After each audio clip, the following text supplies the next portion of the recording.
Assalamualaikum warahmatullahi wabarakatuh. Saya Nur Triana Putri dari kelas 12 MIPA 1 akan menjelaskan teori pertumbuhan ekonomi klasik. Nah, teori pertumbuhan ekonomi klasik ada dua pandangan yang berbeda, yaitu yang pertama teori pandangan Adam Smith.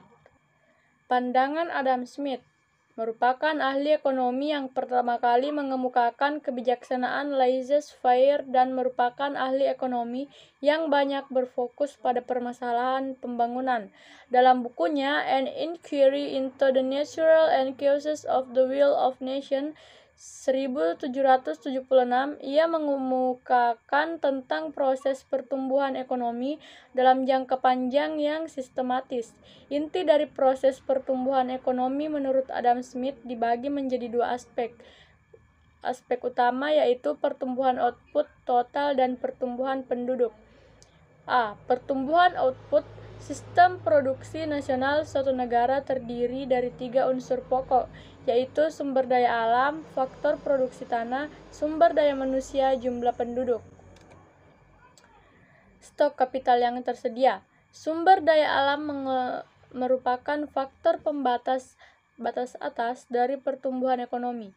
Selama sumber daya alam belum sepenuhnya dimanfaatkan, maka yang memegang peranan penting dalam pertumbuhan ekonomi adalah sumber daya manusia, tenaga kerja, dan stok kapital.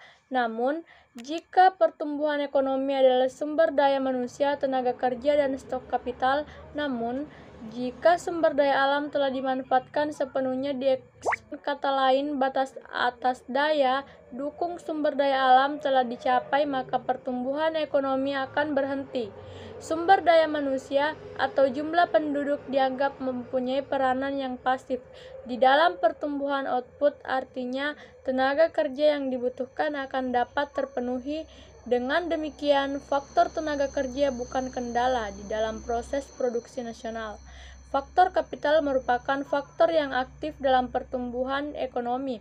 Oleh karena itu, akumulasi kapital sangat berperan dalam proses pertumbuhan ekonomi. B. Pertumbuhan penduduk. Mengenai peranan penduduk dalam pembangunan ekonomi, Adam Smith berpendapat bahwa perkembangan penduduk akan mendorong pembangunan ekonomi. Penduduk yang bertambah akan memperluas pasar, maka akan meningkatkan spesialisasi dalam perekonomian tersebut. Perkembangan spesialisasi akan meningkatkan produktivitas tenaga kerja dan mendorong perkembangan teknologi. Nah, adapun teori pandangan David Ricardo.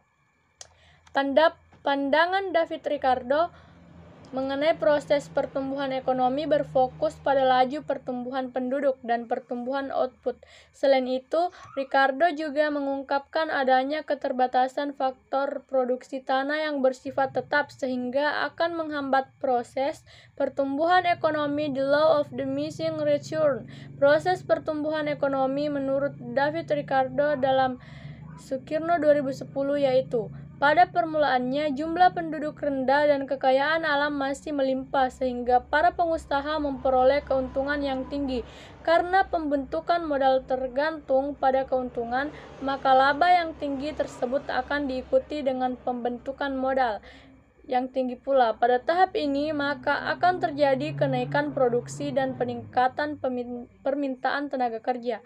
Pada tahapan kedua, karena jumlah tenaga kerja dipekerjakan bertambah, maka upah akan naik dan kenaikan upah tersebut akan mendorong pertambahan penduduk. Karena luas tanah tetap, maka makin lama tanah yang digunakan mutunya akan semakin rendah. Akibat setiap tambang, hasil yang diciptakan oleh masing-masing pekerja akan semakin berkurang. Dengan semakin terbatasnya jumlah tanah yang dibutuhkan, maka harga sewa lahan akan semakin tinggi. Hal ini akan mengurangi keuntungan pengusaha yang menyebabkan pengusaha tersebut mengurangi pembentukan modal dan menurunkan permintaan tenaga kerja yang berakibat pada turunnya tingkat upah.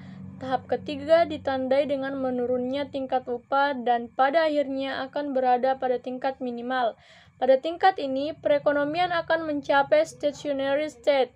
Pembentukan modal baru tidak akan menjadi lagi karena sewa tanah yang sangat tinggi menyebabkan pengusaha tidak memperoleh keuntungan. Sekian dari saya. Wassalamualaikum warahmatullahi wabarakatuh.